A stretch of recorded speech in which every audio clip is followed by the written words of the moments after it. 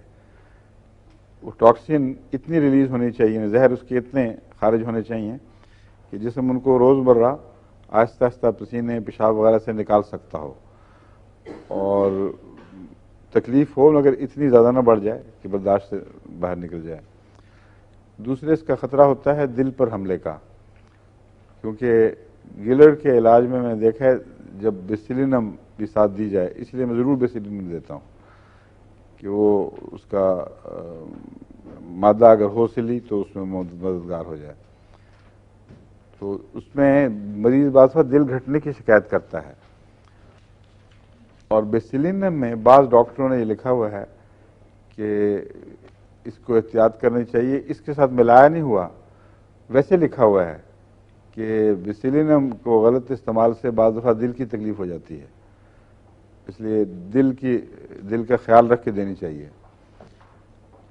یہ بات مبہم ہے اور پہلے مجھے بھی سمجھ نہیں آئی تھی، میں ویسے بھی بیسیلینم سے ڈر گیا تھا کہ دل کے لیے مضر نہ ہو۔ پھر تجربے میں مجھے یہ بات سمجھ آئی اور بالکل قطعی ہے کہ دل پر قطعاً کوئی برا اثر نہیں اس کا۔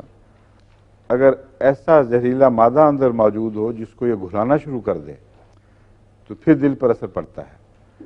اس کا علاج یہ ہے کہ پانی زیادہ پلایا جائے ساتھ، اور طاقت تھوڑی رکھی جائے تاکہ وہ اخراج جو ہے وہ تیزی سے نہ شروع ہو، رفتہ رفتہ ہو، اور کریٹیگس ہومیوپیتھک دوا ہے دل کی طاقت کی، وہ ساتھ شروع کرا دی جائے تو حکمت کے ساتھ بغیر کسی نقصان کے فائدہ پہنچ سکتا ہے۔ اب یہ بات تو ہم نے شروع کی تھی اس سے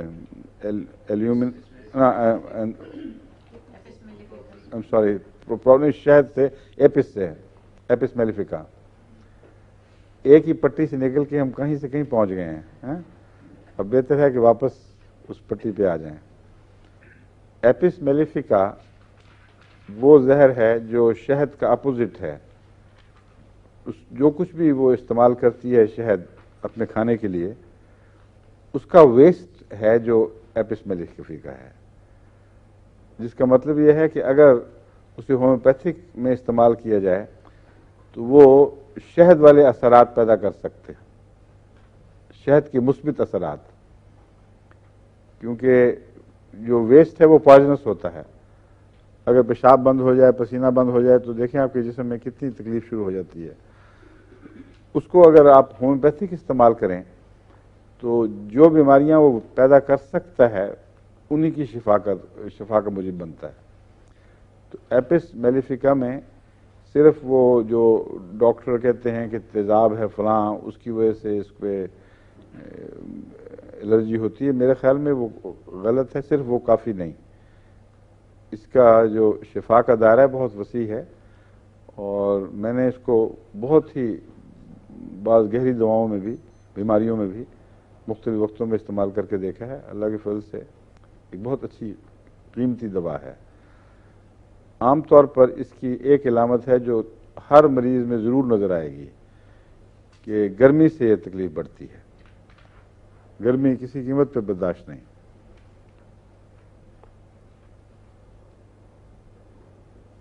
اور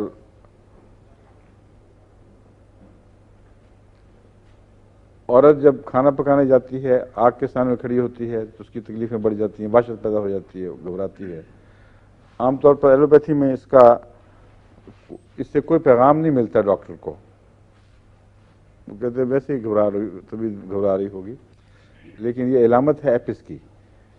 اس کے ساتھ کوئی بھی تکلیف ہو، اگر مزاج ایپس کا ملتا ہے تو وہ اس کے اوپر اچھا اثر دکھائے گی۔ یہ ضروری نہیں کہ ہر تکلیف کو ٹھیک کر سکے، مگر ممد ہے، معاون بن جاتی ہے دوسری دواؤں کی، مگر اپنی ذات میں ہر تکلیف کو دور کرنے کی صلاحیت نہیں رکھتی۔ آنکھوں کی بیماریوں میں ایپس بہت نمایاں اثر دکھانے والی ہے۔ گردے میں ایپس بہت اچھا اثر دکھاتی ہے۔ آنکھوں کی بیماریوں میں تو علامتیں اندر سے پہچانی جاتی ہیں، آنکھوں میں سرخی اور وہ کوئی باغیانہ شدت پائی جاتی ہے، لگتا ہے گوشت ابل رہا ہے اور سوجن آ جاتی ہے سارے۔ لیکن گردے کی علامتوں میں آنکھ کے اندر کوئی حدت نہیں ہوتی، آنکھ بالکل صاف ستھری نارمل رہتی ہے، اور نچلا حصہ جو ہے آنکھ کا یہ پھول کے نیچے لٹکتا ہے، گویا اس میں پانی بھر گیا ہے۔ کئی ایسے مریض ہیں جن کو پتہ ہی نہیں تھا کہ ہمارا گردے خراب ہیں، ان کی اس علامت سے میں نے ان سے پوچھا، انہوں نے کہا نہیں ہم تو ٹھیک ٹھاک ہیں۔ میں نے کہا آپ یہ شروع کر دیں۔ جب شروع کیا تو پھر تکلیف سامنے آئی، پھر باقاعدہ چیک اپ ہوئے تو پتہ لگا کہ وہ تو اگر وقت پہ علاج نہ ہوتا تو گردے جواب دے جاتے۔ بعض ایسی قسمیں ہیں نیفرائٹس کی جو آخر پر جا کر ظاہر ہوتی ہیں، اس سے پہلے رفتہ رفتہ جھلیاں خراب ہو رہی ہوتی ہیں، تو یہ علامت فوراً اس کے چہرے پر آ جاتی ہے۔ اس لیے اس کو اگر آپ کہیں دیکھیں تو خواہ اور تکلیفیں ہوں یا نہ ہوں، ایپس سے علاج شروع کر دیں۔ جوڑوں کی دردوں میں یہ بہت مفید ہے۔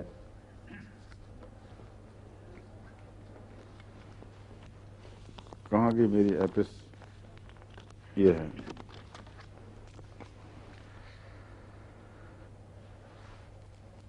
ریش جو نکلتی ہے جسم پر، اور خاص طور پر گرمیوں میں جو ریش نکلتی ہے، اس میں میں نے دیکھا بہت مفید ہے۔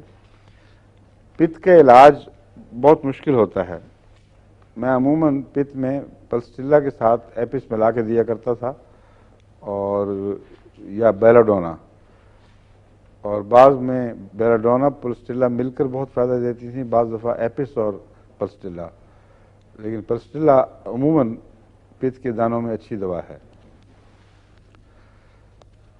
اس کی ایک خاص علامت ورمے ہے جو آپ پہچانتے ہیں۔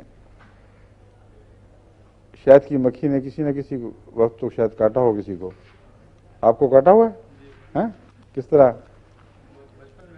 شرارتی ہوتے تھے بہت؟ ہاں اچھا، ویسے ہاں ہاں، بڑی ظالم عورت تھی آپ جیسے شریف بچے کو اس نے وہ جب تک اس کو غصہ نہیں کاٹتی، باہر کسی نے چھیڑا ہوگا، اسی لیے میں نے کہا تھا آپ شرارتی ہوتے تھے۔ عام طور پر ان کو شہد کی مکھی کاٹتی ہے جو روڑا مارتے ہیں یا ہاتھ اٹھاتے ہیں، ورنہ یہ نہیں کاٹتی، کیونکہ جو کاٹتی ہے وہ اپنی جان دے دیتی ہے۔ کوئی مکھی کاٹنے کے بعد زندہ نہیں بچتی، اور وہ سپاہی ہیں جو خصوصیت سے اسی غرض سے بنائے گئے ہیں، ان کا شہد بنانے سے کوئی تعلق نہیں۔ وہ جب بھی خطرہ دیکھتے ہیں وہ حملہ آور ہوتے ہیں، اور جب کوئی ڈنگ مار دیتا ہے اس کے بعد لازماً اس نے مرنا ہے، پھر اس کے بچنے کا کوئی سوال نہیں۔ اس لیے یہ اس کے لیے تبھی روک ہے کہ جب تک جینوئن غصہ نہ آئے نہیں کاٹنا۔ اگر لوگوں کے یہاں عام طور پہ پھرتی ہیں مکھیاں، باہر نکلیں نا سیر پہ تو منہ پہ بیٹھتی ہیں ادھر، وہ ذرا گھبراہٹ ہوتی ہے، مگر اس کو ہلانا مارنا نہیں چاہیے، مارنے سے پھر اس کو غصہ آتا ہے۔ تو بہرحال ہر جگہ جب بھی شہد کی مکھی کاٹتی ہے ورم ہوتی ہے۔ اس کی ورم میں یہ کہتے ہیں نسبتاً پھلی ورم، وہ ڈبروٹی والی ورم ہوتی ہے، زیادہ سخت ورم نہیں ہوتی، مگر مجھے تو یاد ہے شہد کی مکھی سے سخت ورمیں بھی ہوا کرتی تھیں، بعض بچوں کے پیڑا جیسا نکلاتا تھا، لیکن بھیڑ میں بہرحال وہ زیادہ سخت ہوتا ہے۔ بھیڑ میں اور اس میں فرق ہے، بھیڑ کا جو زہر ہے وہ فارمک ایسڈ ہے، اور فارمک ایسڈ کو یہودیوں کو عذاب دینے میں ہٹلر نے بہت استعمال کیا ہے، لیکن اس میں شفا کے لحاظ سے وہ مادہ نہیں ہے، سوائے اس کے کہ فارمک ایسڈ کو بعض دفعہ جوڑوں کی دردوں میں اور گاؤٹ میں نے مفید دیکھا ہے، لیکن ایپس کے بہت وسیع فائدے ہیں۔ پھلی ورمیں جو شہد کی مکھی کاٹنے کے نتیجے میں نہ ہوں بلکہ اندرونی خرابیوں کی وجہ سے ہوں، ان کا اکثر جگر سے تعلق ہوتا ہے یا گردے سے، اس میں یہ بہت مفید ہے۔ دماغی علامتیں بھی شہد کی مکھی میں پائی جاتی ہیں.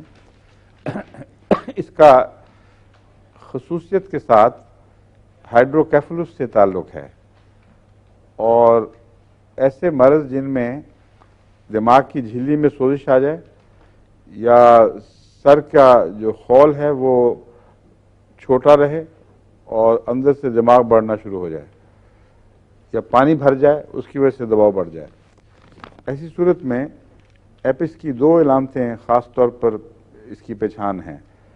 ایک یہ کہ آنکھیں اس کی سکڑتی ہیں، اور بچے کی آنکھ بعض دفعہ بالکل جیسا طوطا غصے میں آتا ہے تو اس کا ڈیلا تقریباً غائب ہو جاتا ہے، یوں سکڑ کے بہت نقطہ سا رہ جاتا ہے.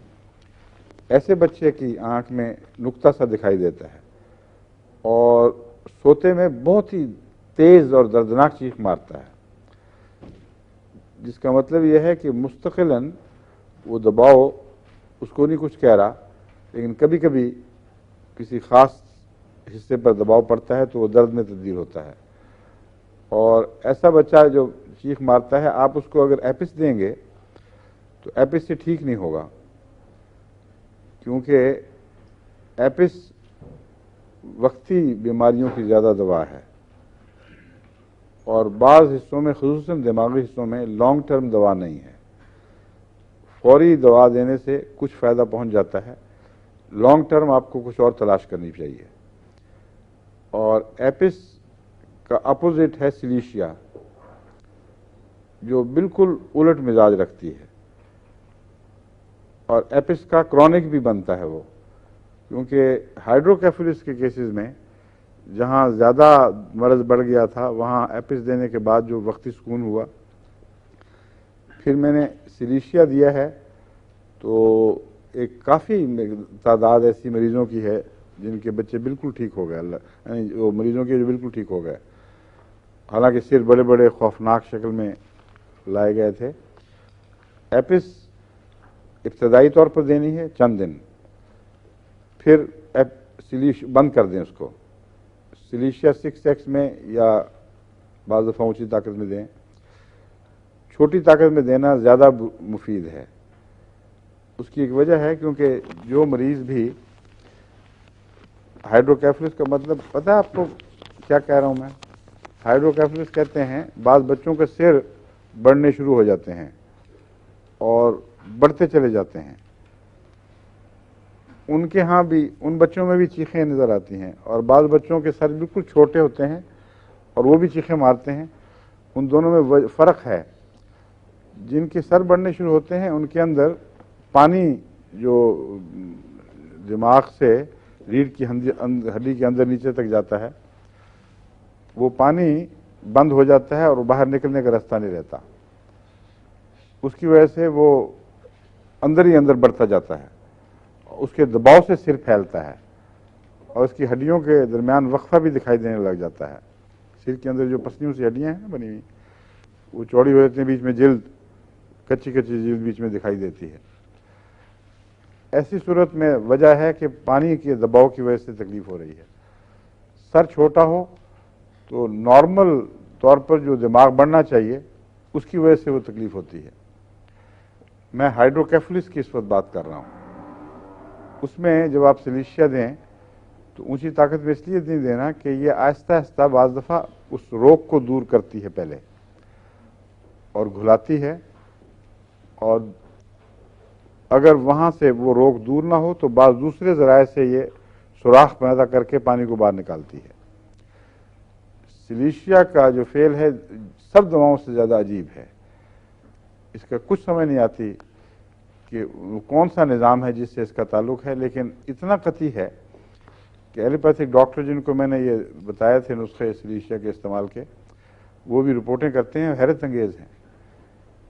مثلا ایک مریض کو نے سوئی کھا لی ہے، غلطی سے نگل گئی ہے، انتڑیوں میں سوئی پھنسی ہوئی ہے اور سوراخ کر کے بعض نزدیک کے کسی مرکزی عضو پر بھی اثر ڈال رہی ہے. ہمارے ڈاکٹر مبشر احمد بامنور کے صاحبزادے جو اس وقت سرجن ہیں بہت چوٹی کے پاکستان ہمارے فضل عمر ہاسپٹل میں، انہوں نے مجھے بتایا یہ کیس کہتے ہیں ایسا سوئی کا کیس تھا تو اس کا آپریشن خطرناک تھا، اس لیے چونکہ یہ سنا ہوا تھا کہ سلیشیا فائدہ دیتی ہے، میں نے سلیشیا شروع کروا دی، اور کچھ عرصے کے بعد کہتے ہیں کچھ سمجھ نہیں آئی ہوا کیا ہے، انتڑیاں پار کیں، گوشت کے چربیاں پار کیں، گوشت کے حصے پار کیے، ایک دفعہ پہلو میں آ کے سوئی باہر نکلی ہوئی تھی انہوں نے کھینچ کے نکال دیا. اور ایسے کیسز اتنی دفعہ میں نے دیکھے ہیں کہ آدمی عقل دنگ رہ جاتی ہے کہ وہ کیا نظام ہے. اسی لیے میں اس کو کہتا ہوں روحانی نظام ہے، ہمیں کچھ پتہ نہیں. اللہ تعالیٰ نے روح کو سارے وہ اندر کمپیوٹر کے چلانے کے انتظام دیے ہوئے ہیں. انسان کے اندر جتنے بھی مادے ہیں دفاع کے، ان کا آخری کنٹرول روح کو ہے، اور وہ ہمارے شعور سے اس کا تعلق نہیں. وہ ہمارے لاشعور میں جو روح کا تعلق ہے، روح کا ایک جوڑ ہے کسی باقی جسم سے، وہاں وہ کارخانہ چل رہا ہے. چنانچہ اگر روح کو پیغام مل جائے کہ یہ خطرہ اس قسم کا ہے تو سارا جسم اس کے ماتحت ہے، وہ اس کے ذریعے پھر وہ کام لیتی ہے. بہرحال ایک نظریہ ہے میرا، ضروری نہیں کہ اتفاق ہو سب کو، نہ اس کی تحقیق ہوئی ہے، مگر میرا ذہن جو ہے اس پہ مطمئن ہے کہ غالباً یہ طریقہ ہے. جو بھی ہوتا یہی ہے کہ اب ایک مثالیں آپ کو دیتا ہوں جو سر بڑا ہونے پر. ایپس سے بات چلی ہے، میں آپ کو اس لیے سمجھا رہا ہوں کہ ایپس پہ نہ بیٹھ رہے ہیں، 2-4 دن چیخیں بند ہوں گی، پھر وہ آپ کے قابو میں نہیں آئیں گی، پھر ایپس بھی کچھ نہیں کر سکے گی. اصل بیماری کا علاج فوراً پھر ضروری ہے. چنانچہ سلیشیا جن بچوں میں نے دی، ان میں رپورٹ یہ ہوتی تھی کہ کسی دن ایک طرف سے کان میں سے پانی بہہ گیا اور آدھا سر نرم ہونا شروع ہو گیا، کبھی دوسری طرف سے پھر پانی بہہ گیا، دوسرا حصہ نرم ہونا شروع ہو گیا، اور آہستہ آہستہ وہ ہڈیاں واپس اپنے سائز پہ آ گئیں. اور ریڑھ کی ہڈی پہ بھی کوئی اس نے اثر کیا ہوگا، کیونکہ وہ بچے پھر بعد میں بالکل نارمل رہے ہیں. اگر سوراخ بند تھا تو وہ بھی کھولا ہوگا، لیکن زائد پانی کہیں سے نکالنا تھا تو وہ کانوں کے راستے نکالا گیا ہے. اور بعض کیسز میں نے دیکھا ایک عورت اپنا بچہ لے کے آیا کرتی تھی، تو میں نے کہا تم دیتی رہو چپ کر کے، تو اس کی آنکھوں سے پانی نکلا ہے اتنا زور سے کہ جیسے فوارے بہہ پڑتے ہیں اور وہ اللہ کے فضل سے دماغ سے ٹھیک ہو گیا. جی پوچھنا کہ جو ایک بچہ ہے یہاں پہ، لیکن اس کے انہوں نے ٹیوبیں وغیرہ ڈالی ہوئی ہیں جس سے پانی نکالتے ہیں، تو اگر یہ ساتھ دینا شروع کرتے ہیں تو ٹیوبیں کہاں ڈالی ہوئی ہیں؟ میرے خیال سر سے کوئی اندر اسی کا سر کا ہے کہ سر؟ اس کا سر بڑا تھا جب وہ پیدا اچھا اچھا، ہاں تھا. ٹھیک ہے. تو یہاں اس میں یہ سلیشیا بہترین ہے، مگر اس میں ایک خطرہ ہے کہ جو ٹیوبیں ڈالی ہوئی ہیں وہ ٹیوبوں کو نہ دھکیلتی رہے سلیشیا باہر. اس لیے وہ مجھے پتا تھا اس کیس کا، میں نے تجویز نہیں کیا کہ کہیں کریش نہ کرے.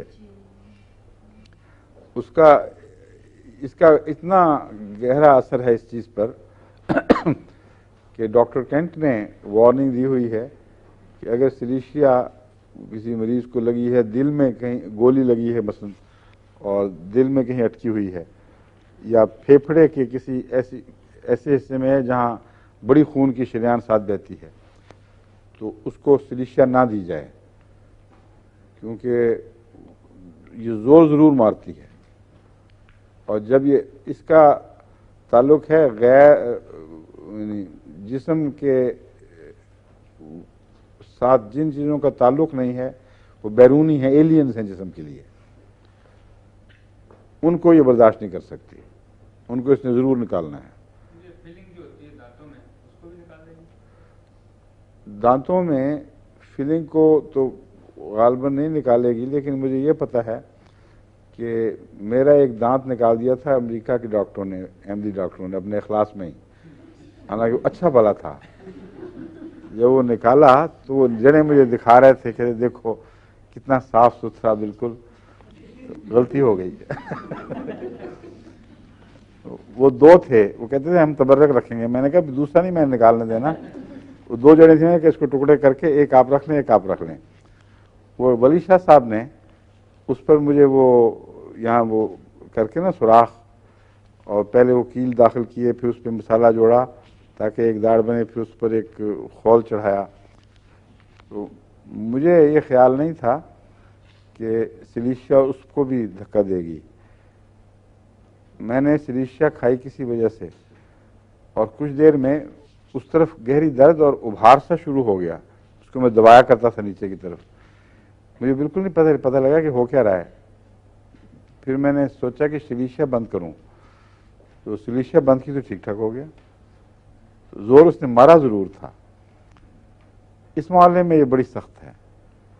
کوئی بیرونی مادہ ہو اس کو یہ باہر پھینکنے میں مددگار ہے، لیکن ایک حصے میں اس کا اسی لیے میں نے ایڈز میں اس کو استعمال کیا تھا، کیونکہ ایڈز میں جو انسانی جسم کا دفاع ہے اس کے خاص سیلز ہیں، ٹی سیلز غالباً کہلاتے ہیں، ان کے اندر یہ بیٹھ جاتا ہے ایڈ کا جراثومہ، اور اس دفاع کے اندر جو دھاگا بنا ہوا ہے خدا تعالیٰ کی طرف سے، اس کی شکل اس سے بہت ملتی ہے.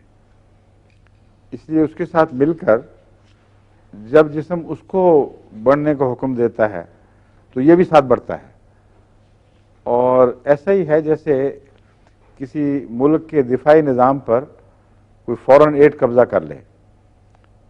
جہاں جہاں بھی امریکن فوجی امداد جایا کرتی تھی وہاں فوجیں امریکہ کے قبضے میں آ جاتی تھیں. اس کی وجہ یہی ہے کہ ان کو یہ ایڈ ہو جاتی تھی، اور نام بھی ملتا ہے ایڈز اور ایڈ.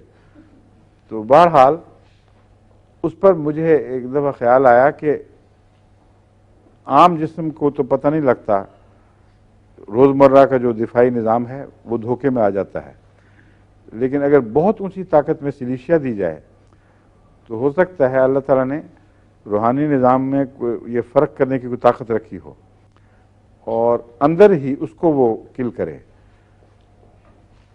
تو میں نے اب تک افریقہ، امریکہ اور انگلستان میں قریباً 5 مریضوں کو دی ہے، اور اللہ کے فضل سے 5 مریض شفا یاب ہوئے ہیں. اور جو ڈاکٹری رپورٹ ہے وہ یہ ہے کہ ہمیں کچھ سمجھ نہیں آ رہی، مگر یہ اب موجود ہے لیکن کوئی کام نہیں کر رہی. بیماری کے ذرے تو رہے ہیں بیچ میں، لیکن ڈیڈ سے ہو گئے ہیں، ان کے اندر کوئی طاقت نہیں رہی. ہمارے ایک احمدی بہت چوٹی کے سرجن ہیں ڈاکٹر آفتاب احمد، جو امریکہ میں اس میں پورٹلینڈ میں ایک ہسپتال کے شیئر ہولڈر ہیں. ان کا نام بھی ہاسپٹل میں ہے. بہت چوٹی کے سرجن ہیں ماشاءاللہ، اور بہار سے تعلق ہے آپ کا. انہوں نے جب جلسے کی تقریر میں سنا نا کہ مجھے افریقہ نے ایک احمدی ڈاکٹر نے افریقہ سے لکھا تھا کہ میں نے ایک مریض کو آپریشن کیا تو پتہ لگا اس کو ایڈ ہے، اور ایک تو خطرناک بیماری اوپر سے پھر ایڈ. تو مجھے اور تو کچھ سمجھ نہیں آئی. میں نے سنا تھا آپ سے کہ سلیشیا، میں نے سرکولر بھیجا تھا دراصل، سلیشیا ٹرائی کرنی چاہیے. تو سی ایم ایک خوراک دی اور 2-3 دن کے اندر مریض بالکل صحت یاب، اور ایڈز بھی ٹھیک ہو گئی. یعنی ایڈز اس حد تک کہ اس کے جو بد اثرات تھے وہ اس پر اثر چھوڑ دیا اور نارمل ہو کے وہ چلا گیا. اب یہ پتہ نہیں ہمیں کہ پھر کتنی دیر تک وہ ٹھیک رہا، اس کے متعلق تو نہیں کہا جا سکتا، مگر ایسے کرائسس کے وقت اگر بچ جاتا ہے تو لازماً کوئی گہری شفا ہوئی ہے. ڈاکٹر صاحب کی وجہ سے مجھے یہ بھی یقین ہو گیا کہ یہ دور اثر ہے. ڈاکٹر صاحب نے مجھے فون کیا کہ یہاں ایک مریض ہے جس کو ایڈز آخری کنارے تک پہنچی ہوئی ہے، اور آپ نے جو کہا تھا مجھے بتائیں کس طرح استعمال کرنی ہے. میں نے ان کو طریقہ استعمال بتایا. اس کے بعد وہ ڈاکٹر صاحب کی طرف سے کوئی جواب نہیں آیا. میں نے بھی نہیں پوچھا. میں نے کہا پتہ نہیں شاید مر گیا ہو تو ڈاکٹر صاحب شرمندگی کی وجہ سے کیا ضرورت ہے کہنے کی، چپ کر گئے ہیں. کوئی 3-4 مہینے کے بعد ان کا فون آیا بڑا ایکسائٹیڈ. کہتے ہیں آپ سے میں نے پوچھا تھا آپ کو یاد؟ میں نے کہا مجھے یاد ہے، میں تو انتظار کر رہا تھا رپورٹ کا. کہتے ہیں وہ ہندوستان کا مریض تھا اور ہندوستان واپس چلا گیا تھا شاید اس خیال سے کہ وہیں جا کے مروں. اس کی ماں اس کو لے گئی تھی، اچھی امیر فیملی ہے کوئی. اس کی حالت اس وقت یہ تھی جب دوائی دی ہے اس سے پہلے کہ ہر وقت بیزار، اور جتنا موت قریب آ رہی تھی اتنا ہی غصہ اور بدمزاجی اور بے قراری ایک عذاب تھا جسم کے اندر، ہر وقت بے چینی، گرمی. کہتے ہیں جب اس کو دوائی دی، ہاں چلا گیا، ماں اس کو لے کے چلی گئی اور 3-4 مہینے کے بعد واپس آئے. اچھا موٹا تازہ ہٹا کٹا آدمی. کہتے ہیں حیران ہو گیا ہم دیکھ کے. تو ماں نے پھر جو کہانی سنائی، کہتے ہیں میں آپ کو سنا رہا ہوں. کہتے ہیں ماں نے بتایا کہ جب خوراک دی ہے اس کو تو دوسرے دن وہ ٹھیک ٹھاک ہو گیا، اس کا مزاج بھی بالکل ٹھیک، اور ہم بھی حیران کہ اس کو کیا ہو گیا ہے. اور پھر وہ اسی حالت میں بھوک لگنی شروع ہو گئی، کھانا پچنا شروع ہو گیا، اور اچھا بلی صحت ٹھیک ٹھاک اب واپس آیا ہے. لیکن کوئی اثر نہیں ہے اس پر. جو انگلستان میں کیس میں نے دیکھا تھا وہ بھی باقاعدہ یہاں انسٹیٹیوٹ میں رجسٹرڈ ہے. ایک عورت تھی جس کی شادی ہوئی تھی اور ایڈز نکلی. اس کا علاج جب ہوا تو ڈاکٹر نے دوبارہ دیکھنے پر کہا کہ موجود تو ہے لیکن بیکار ہو گئی ہے. اور اتنا بیکار ہو گئی ہے کہ میں یقین سے تمہیں کہہ سکتا ہوں کہ بے شک اپنے ازدواجی تعلقات قائم رکھو، کوئی خطرہ نہیں.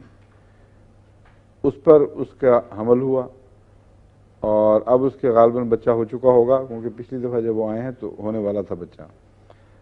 اور تمام حمل نہایت اچھا گزرا ہے، حالانکہ حمل کے دوران ایڈز کے مریض پر بہت دباؤ پڑتا ہے اور صحت گر جاتی ہے.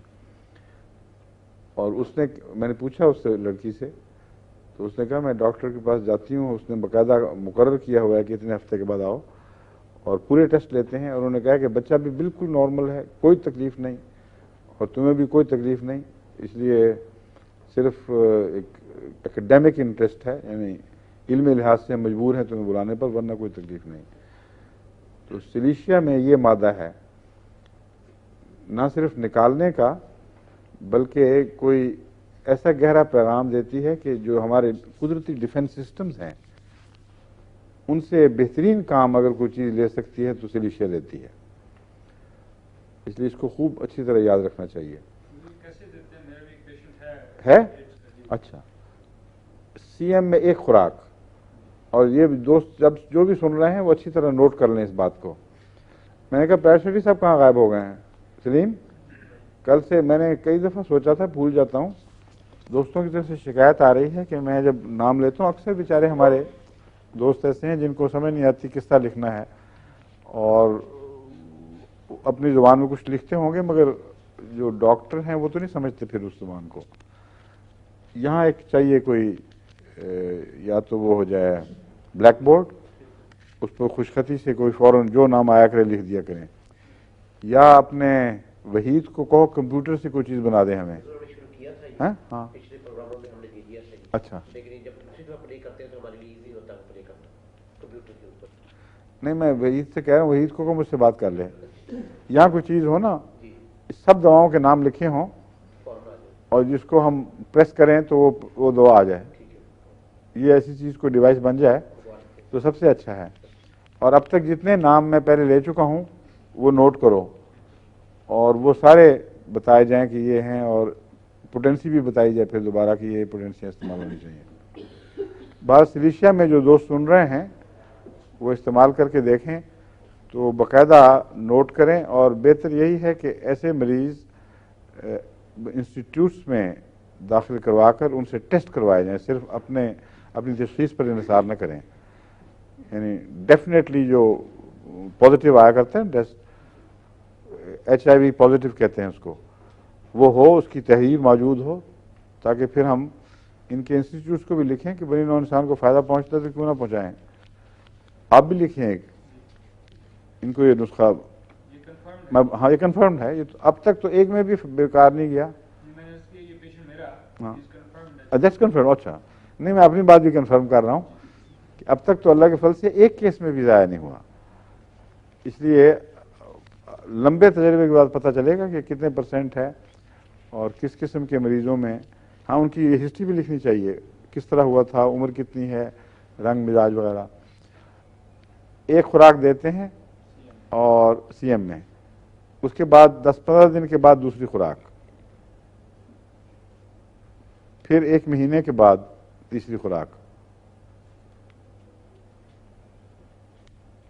اس کے بعد اگر ضرورت پڑے کبھی 2-3 مہینے میں ایک دفعہ دے دی بس.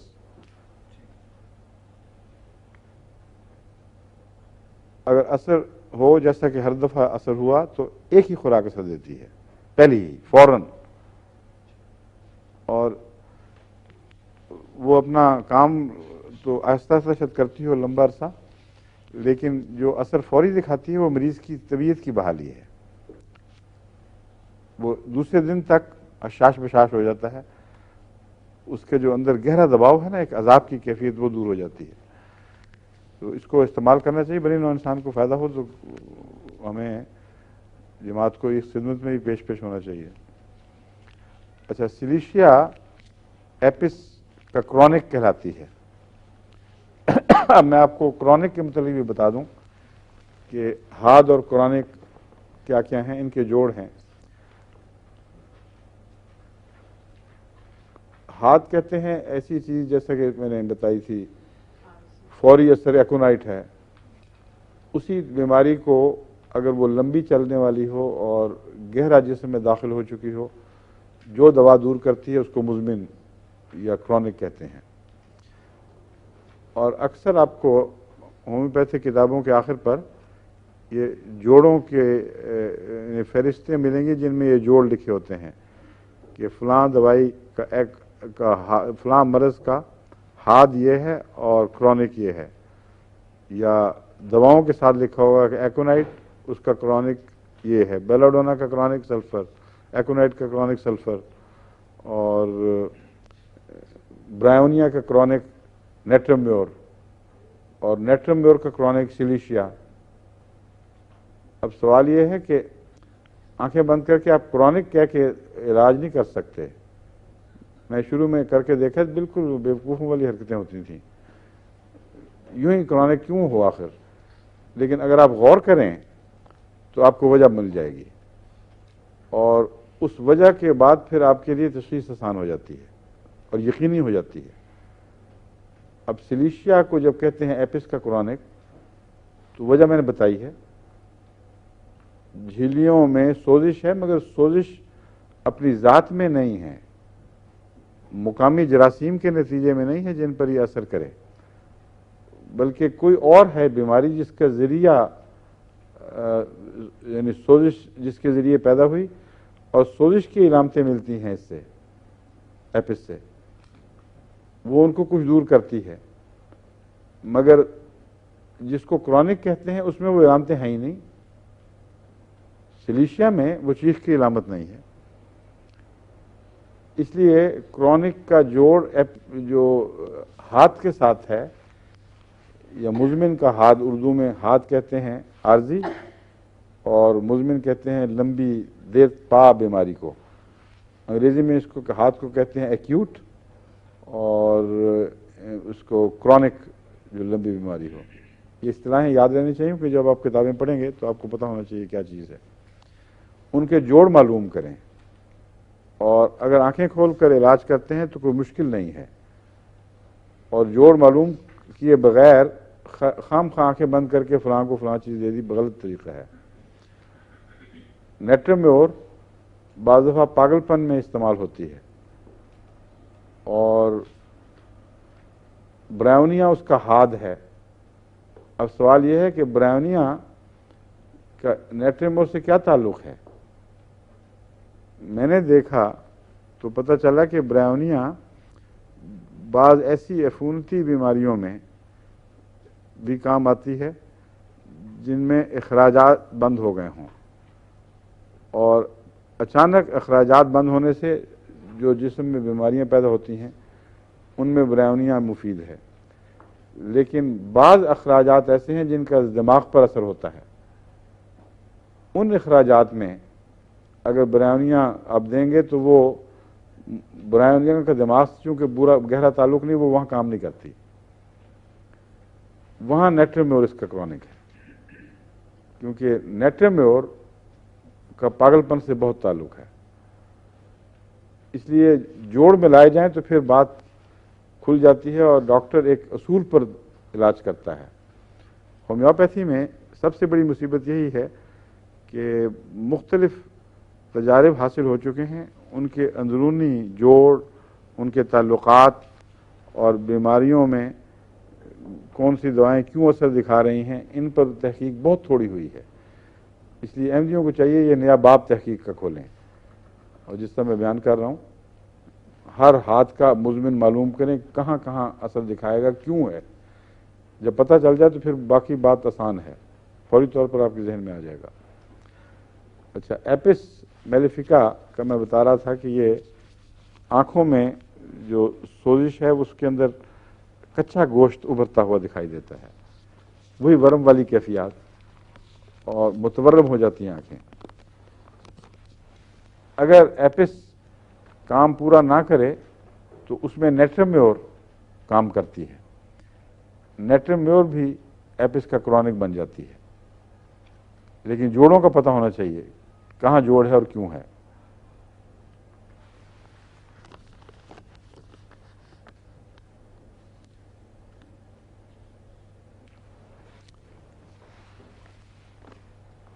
تشنجی علامتوں میں ایپس بھی نمایاں ہے اور اوپیم بھی نمایاں ہے. ان دونوں میں بہت فرق ہے. اوپیم کا مریض اسٹوپر میں ہوتا ہے، یعنی نیم بے ہوشی کی کیفیت میں، اور اوپیم کے مریض کو درد نہیں محسوس ہوتی کوئی. لیکن یہ جو ہے تشنج جب اس کو ہو تو اس وقت اس تشنج والے حصے میں ضرور درد ہوتی ہے. جو افیمی زیادہ افیم کھاتے ہیں ان کو، جس کو پنجابی میں کہتے ہیں کڑل پڑنا، وہ تشنج ہی ہوتا ہے. ان کو بہت پڑتے ہیں پاؤں میں، ٹانگوں میں، ادھر ادھر. اور ایپس میں بھی تشنج پایا جاتا ہے. ایپس کا تشنج بعض دفعہ اتنا شدید ہوتا ہے کہ اس حالت میں دم نکل جاتا ہے مریض کا. اور اس کے تشنج کا الرجی سے تعلق ہے، اور اس الرجی کو گرمی سے نقصان پہنچتا ہے. یعنی سردی سے آرام آئے گا اور گرمی سے تکلیف ہوگی، اور یہ حصہ اس کا اوپیم سے ملتا ہے، باقی حصے نہیں. مگر یہاں جوڑ ہے.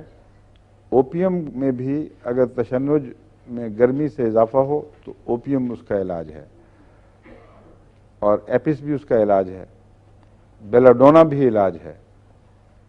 بیلاڈونا روزمرہ کے استعمال کی دوا ہے، لیکن گہرا لمبا اثر دکھانے والی نہیں. ایپس اس کی نسبت زیادہ لمبا اثر دکھانے والی دوا ہے، اور اوپیم دونوں سے زیادہ لمبا اثر دکھانے والی ہے. تو ان کی پہچان ضروری ہے. اگر کرونک ہو تشنج یا تشنجی رجحان تو اس کو بیلاڈونا فائدہ نہیں دے گا. اگر وقتی طور پر فائدہ دے گا بھی تو بیماری کو دور نہیں کر سکتا. ان بیماریوں کو دور کرنے کے لیے اگر گرمی سے بڑھتی ہے تو ایپس نیم کرونک سا اثر کرتی ہے. یعنی ایپس بالکل حاد نہیں ہے فوری، بلکہ لمبی بیماریوں اور بالکل مختصر بیماریوں کے درمیان واقع ہے، تو وہاں یہ کام کر جاتی ہے. لیکن عین ممکن ہے کہ ایپس کے بعد سلیشیا کی ضرورت پڑے، کیونکہ تشنجی حالتیں بھی بس خاص قسم کے زہروں کے نتیجے میں پیدا ہوتی ہیں. اور سلیشیا ایپس جہاں کھڑی ہو جائے اور کام کرنا بند کر دے، وہاں سے سلیشیا اس کو اٹھا لیتی ہے، اور اس وقت تک مزاج کو ایپس بدل بھی چکی ہوتی ہے. یعنی اس میں گرمی سے تکلیف بڑھنے کی بجائے مریض ٹھنڈا ہو جاتا ہے، سردی سے بڑھنے لگ جاتی ہے. لیکن مزاج کا جہاں تک تعلق ہے، بعض دفعہ ضروری نہیں کہ یہ مزاج تبدیل ہو چکا ہو. ہومیوپیتھ جو انتظار کرتے رہتے ہیں وہ بعض دفعہ مریض ہی ہاتھ سے کھو دیتے ہیں. مثلا خاص طور پر ہائیڈروکیفلس ہے. میں نے کبھی بھی ہائیڈروکیفلس میں ایپس دے کر مزاج کا انتظار نہیں کیا، کیونکہ یہاں ایپس کا تعلق محض عارضی ہے، ایک سرسری سا تعلق ہے. دماغ پر دباؤ پڑا ہے، اس کی وجہ سے جس طرح ایپس میں ورم ہو جائے اور ورم کو گھونٹنے کی کوشش کی جائے تو تکلیف بڑھے گی، اس طرح کا اثر ہے یہ. اس کا ایپس کے مزاج سے کوئی اور تعلق نہیں ہے. اس لیے یہ انتظار کریں کہ ایپس کا مریض ایپس پہلے جسم کو ٹھنڈا کرے، پھر آپ دوائی دیں تو وہ بعض دفعہ ہوگا ہی نہیں. اس لیے مرضوں کی نوعیت کو سمجھنا اور بیماریوں کا ان سے تعلق خوب اچھی طرح ذہن نشین کر لینا ایک اچھے ہومیوپیتھ کے لیے ضروری ہے، ورنہ وہ ہمیشہ دبدبے میں رہتا ہے، شک میں مبتلا رہتا ہے کہ وہاں تو کتاب میں تو یہ لکھا ہوا ہے، اب میں کیا کروں، وہاں تو یہ لکھا ہوا اب میں کیا کروں. اس لیے اب میں کیا کروں کا علاج آپ کا اپنا روزمرہ کا مشاہدہ ہی دے گا. کتابوں میں آپ کو ہر سوال کا جواب نہیں ملتا، اور نئی نسل کی جو کتابیں آپ اپنے مشاہدے سے لکھیں وہاں ان تمام باتوں سے پردے اٹھائیں، تذبذبوں سے، کہ جب تم یہ سوچتے ہو تو یہ تذبذب کی یہ وجہ ہے، اس کو اس وجہ سے اس طریقے پہ دور کرنا چاہیے وغیرہ وغیرہ. ایپس میں ہذیان پایا جاتا ہے. اوپیم میں اور ایپس کے ہذیان میں ایک فرق ہے. اوپیم میں گہری نیند ہے اور اس کے اثرات جو بے چینی بھی ہے اندر. بظاہر بے ہوش ہے آدمی، لیکن بے ہوشی کی حالت میں ہی اس کو بہت ہی تکلیف دہ خوابیں آ رہی ہیں، بے چین کرنے والے خیالات، ایک ذہنی عذاب میں مبتلا ہے مگر بیان نہیں کر سکتا، تو اس کے پردے پڑ جاتے ہیں. اوپیم کا مریض چیختا ہوا مجھے نہیں یاد، جن کو میں نے اوپیم سے ٹھیک کیا ہے اللہ کے فضل کے ساتھ، ان میں خاص طور پر جو علامتیں ہیں وہ آنکھ کا سکڑنا جس طرح ایپس میں پایا جاتا ہے، اوپیم میں بھی آنکھ کا سکڑنا پایا جاتا ہے. لیکن ان دونوں میں فرق یہ ہے کہ ایپس میں آنکھ دونوں طرح برابر سکڑتی ہے. ایپس ایک آنکھ پہ اثر نہیں کرتی، بلکہ اس کا سارے ذہن کی جھلی سے تعلق ہے، دونوں طرف سکیڑتی ہے. اوپیم میں عموماً ایک آنکھ پھیل جاتی ہے اور ایک آنکھ سکڑ جاتی ہے، اور یہ سٹروک سے ہوتا ہے. بس جہاں ذہن میں دماغ میں سٹروک ہو گئی ہو، یعنی کلاٹ بنا ہے کسی ایک حصے میں، اس طرف کی آنکھ جو ہے وہ سکڑ جائے گی اور دوسری طرف کی آنکھ پھیل جائے گی. اس کی طرف سے مراد یہ ہے کہ دماغ رگیں کراس کر جاتی ہیں.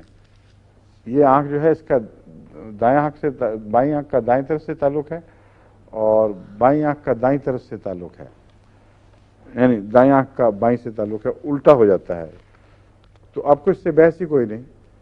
اگر ایک آنکھ سکڑی ہے اور ایک پھیلی ہوئی ہے تو اس میں اوپیم بہت ضروری ہے، اور اس میں آرنیکا ساتھ ملانا بہت مفید ہے، کیونکہ آرنیکا میں یہ علامت نہیں ہے ویسے ایک آنکھ کا سکڑنا، لیکن یہ بتا رہا ہے کہ جو آرنیکا کا کلاٹ بنا ہے وہ دماغ میں بنا ہے. اس لیے آرنیکا کے عمومی مزاج میں تو یہ بات داخل نہیں ہے، کلاٹ اس کے مزاج میں ہے. تو جب آپ کو ایک دوائی بتا رہی ہے کہ وہ کلاٹ موجود ہے تو پھر آرنیکا سے اس کو استفادہ کرنا چاہیے. اور عام طور پر میں 1000 طاقت میں آرنیکا اور اوپیم ملا کر دیتا ہوں پھر، اور اللہ کے فضل سے بعض دفعہ بہت ہی گئے گزرے کیسز میں بھی شفا شروع ہو گئی، واپسی شروع ہو گئی. پھر اس دوران اور بعض دفعہ دوائیں استعمال کرنی پڑتی ہیں. کیوں جی ہو گیا وقت؟ اچھا، آپ کے ہلنے کی طرح سے پتہ چلتا ہے. میں کچھ زیادہ ہی نہیں آہستہ پڑھانے لگے، ابھی تو ایپس ختم ہی نہیں ہوئی تھی. ٹھیک رفتار ہے، زیادہ بہت آہستہ تو نہیں ہو گئی. اس لیے میں جان کے آہستہ آہستہ کرتا ہوں، یعنی اس لیے نہیں کہ بات آ نہیں رہی ہوتی، کہ مجھے پتہ ہے میں نے خود جب سیکھا تھا تو شروع میں بہت کنفیوژن ہو جاتا ہے، اور مزے سے بات بیان کی جائے تو رفتہ رفتہ دماغ میں بیٹھتی رہتی ہے. پھر ایپس اگر اکٹھی کر دوں شروع تو بعد میں آپ کو دوسری دواؤں سے بہت کنفیوژن ہو جائے گا. لیکن بیچ میں کہیں سلیشیا آ گئی، کہیں کوئی اوپیم آ گئی، کہیں اور دوا آ جائے تو اس مضمون میں وہ آپ کے دماغ میں بہت اچھی طرح بیٹھ جائے گی. اور جب آپ اوپیم پڑھیں گے تو وہ علامت پہلے ہی پکی ہو چکی ہوگی. اس لیے میں آہستہ باتیں کر رہا ہوں، امید ہے ٹھیک رہی ہوگی. اچھا جی، السلام علیکم، خدا حافظ. السلام علیکم.